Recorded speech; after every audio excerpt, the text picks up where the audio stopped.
This week, we're not backfilling federal funding that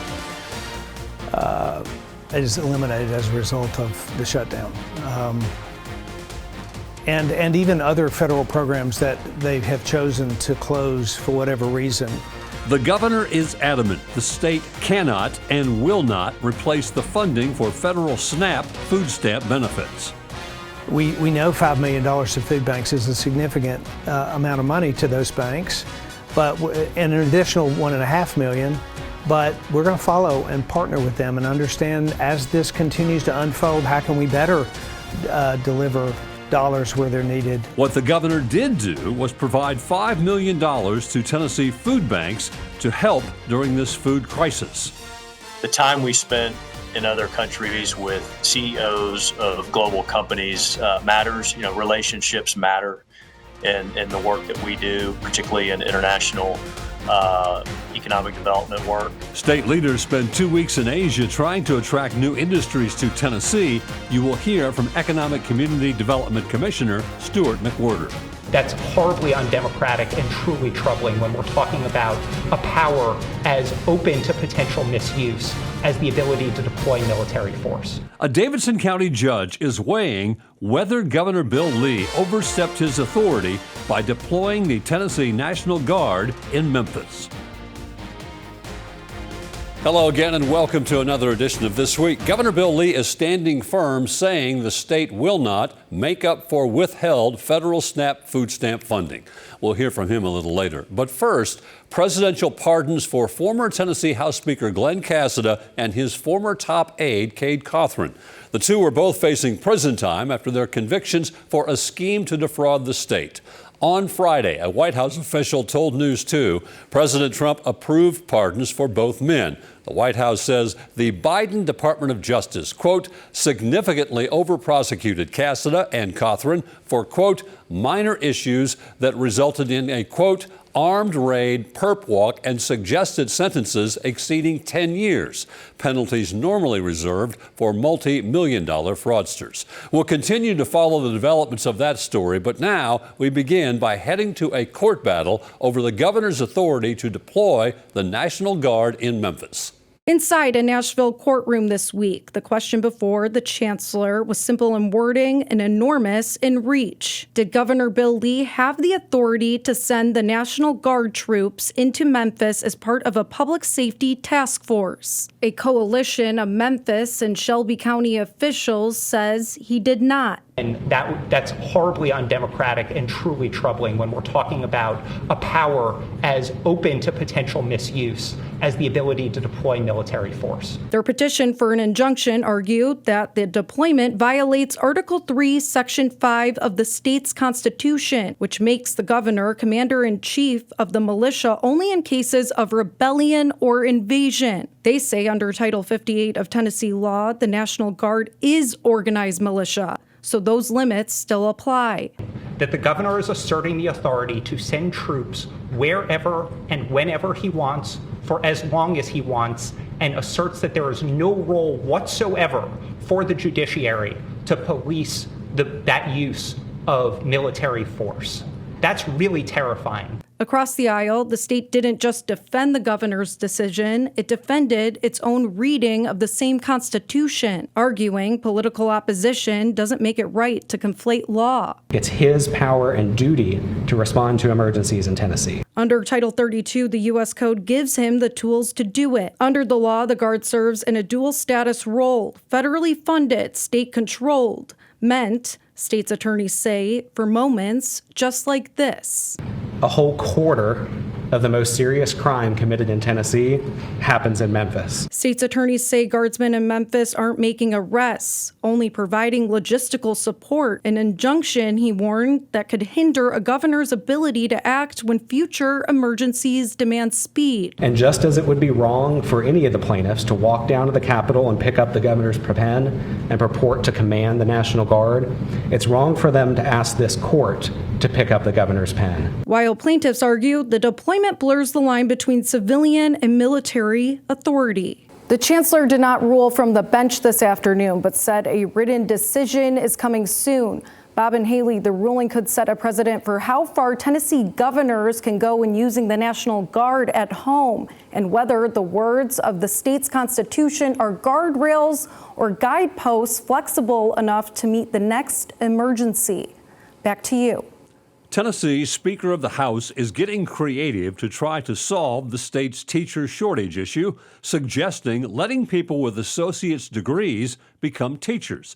But some educators say the move would be a step backwards. When it comes to addressing Tennessee's teacher shortage, Speaker of the House Cameron Sexton says it's time to think outside of the box. He warned his idea may sound shocking to some, and he was right. With all the things he talked about, that was the one that I think is a huge step backwards. Sexton's idea, do away with the bachelor's degree requirement for teachers in Tennessee and create a 2-year associate's program to turn out more educators in the state. J.C. Bowman with Professional Educators of Tennessee says the move would be unprecedented.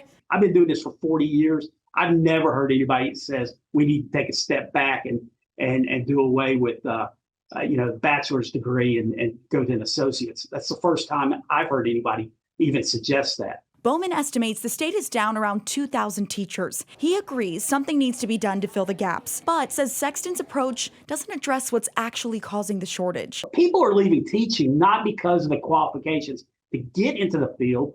They're leaving because of the workload and the behavior of students. Those are the 1 and 2. 3, Bowman says, are challenges with the praxis exam, the test prospective teachers are struggling to pass to get certified. Plus, he worries people with associate's degrees wouldn't have the experience or qualifications necessary to teach in public schools. In Tennessee, it is now possible to graduate high school with an AA degree. So is he saying that a kid that just graduates high school with an AA degree would be capable of going into our public schools and teaching?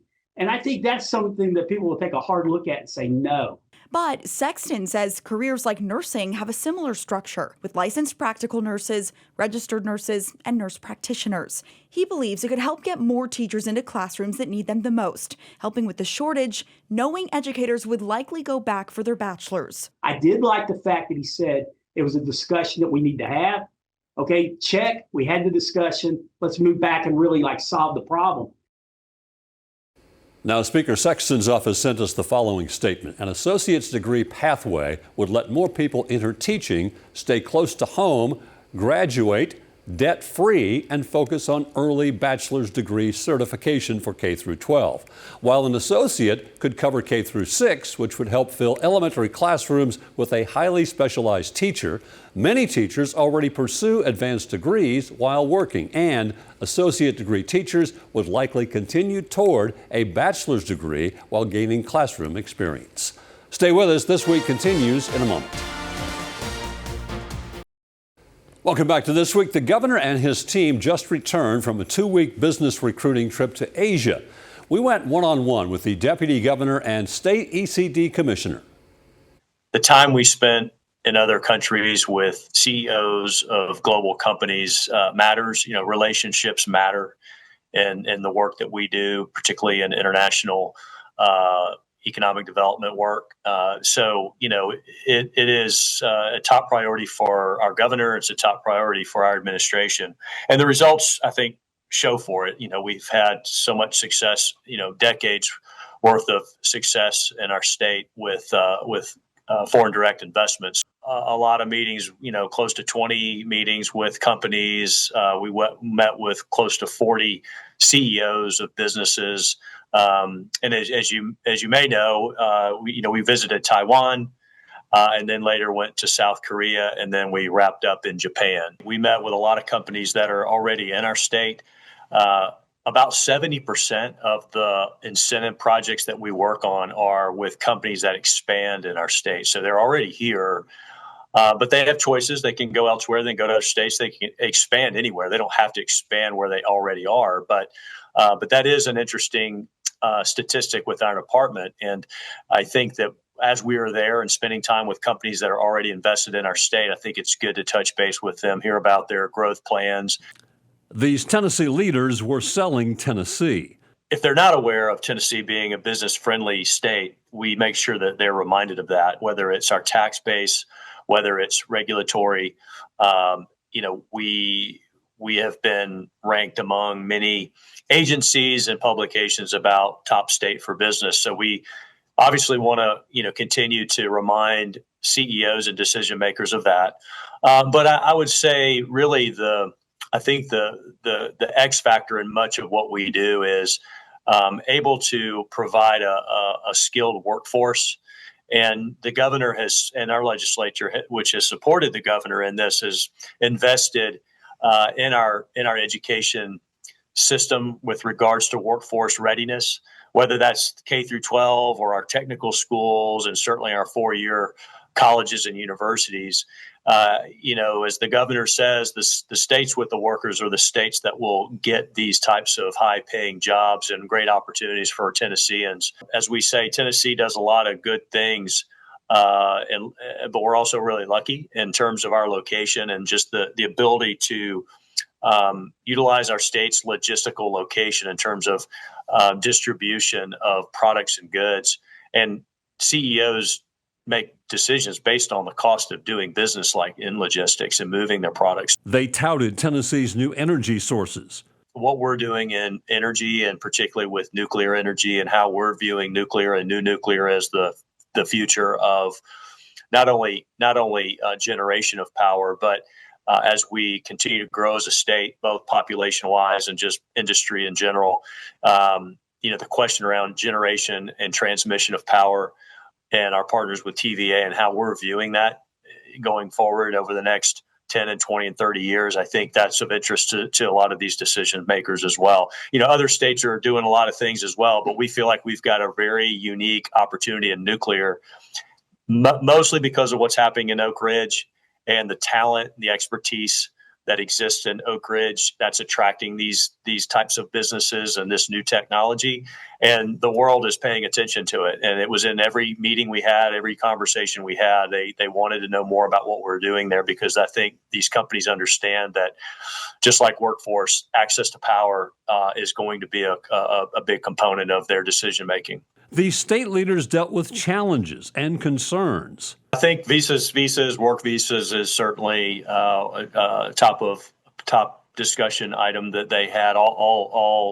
Everybody we met with talked about that. I think they saw what happened in Georgia, and obviously nobody wants to see that happen at their plants as well. And I think the point that they're all making is that they're doing everything they possibly can to invest in our state, to invest in the U.S., but it requires a certain level of expertise for people who understand whether it's advanced manufacturing or programming, robotics. There's a level of expertise that these companies have, and a lot of that exists in their country. So they have to get these people here to our state to help train and educate our local workforce. So making it a pathway to bring that expertise to Tennessee for some defined period of time, obviously, is what the objective is. And I think we had some very productive discussions around that. I mean, much of this is a federal issue, but I think they were stating their case.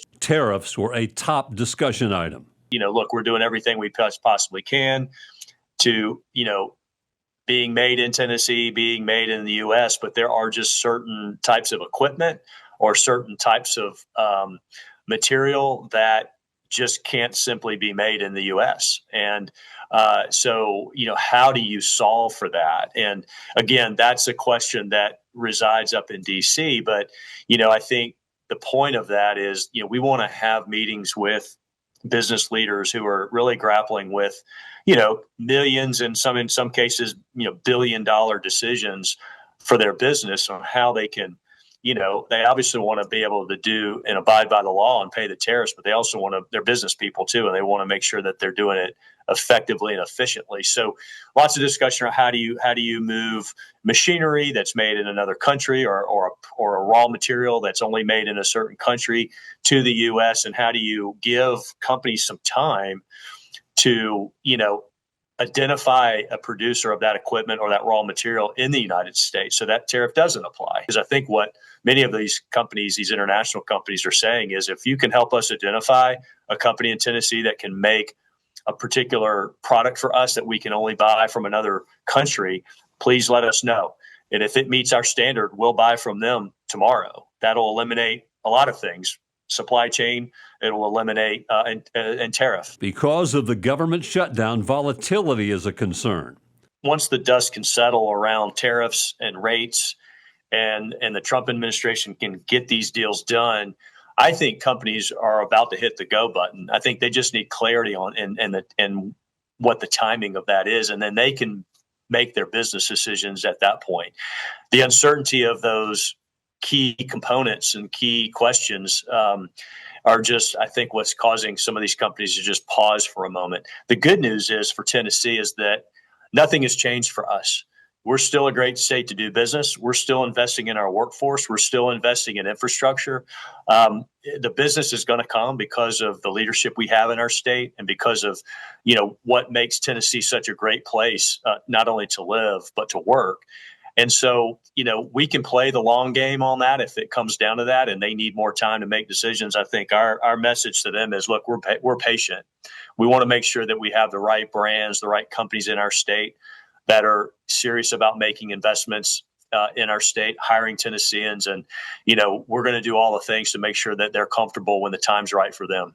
The analysis of the trip, a bright economic future in Tennessee. I think it goes back to just Tennessee being a great place to do business, great place to live and work. We can attract the best and the brightest of innovators and entrepreneurs right here in our state. And I think that is, to me, as you think about where economic development is going into the future, whether that's around AI, whether it's quantum computing, that's another thing we talked a lot about. And you talk about some of the assets around research and the technology and this advancements in technology that are all converging here in Tennessee across the entire state. To me, that might be one of the greatest next phase of opportunity for our state and for economic development.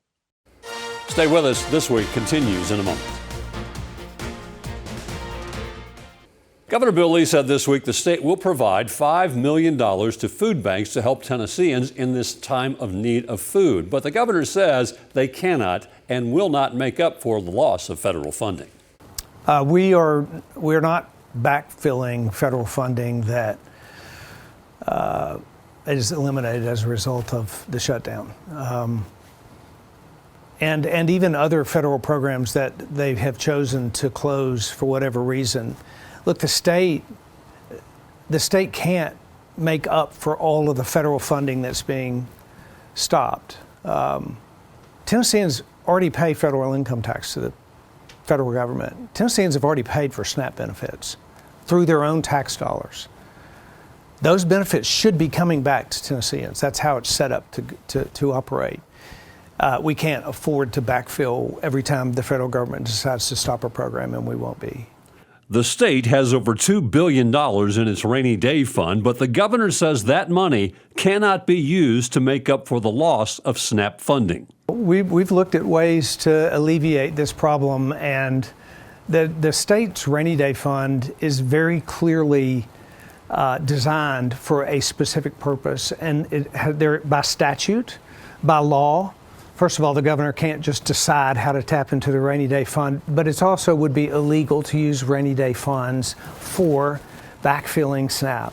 The rainy day is designed for an unexpected budget shortfall, and it's designed in state law and has very strict requirements on what it can be used for. So the rainy day fund has never been an option because of the way it's been set up in statute and by state law.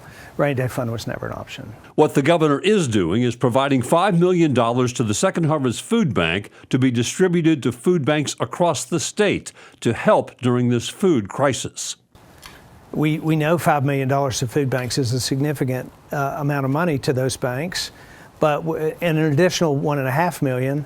But we're going to follow and partner with them and understand as this continues to unfold, how can we better deliver dollars where they're needed. And the partners across the state, again, I just want to say there are a lot of nonprofits, churches, people, individuals, food banks. They're kind of coming together and working together with our Office of Faith-Based Initiatives to get food into the communities and then to communicate with the people who should be getting SNAP benefits but aren't, to give them the ability to have access to food. The governor maintains the state will not be replacing federal dollars lost due to the shutdown, and the solution is ending the shutdown. Well, people in Tennessee will be affected until money gets put on SNAP cards. And when that happens, it's hard to know. It ought to happen now. They ought to open the government now. We could solve the SNAP problem in one day if the federal government would open back up. And we are hoping that will happen. In the meantime, we're going to do what we can because Tennesseans are hurting. It is not a good situation when people that are used to and expecting this benefit to have it immediately stopped. So we're going to work with folks to make sure that we do as much as we can to soften the blow of what the federal government dysfunction has created. Stay with us. This Week continues in a moment. So thank you for spending part of your weekend with us. That will do it for another edition of This Week. We hope to see you back here next weekend for another edition of This Week. Between now and then, enjoy your week.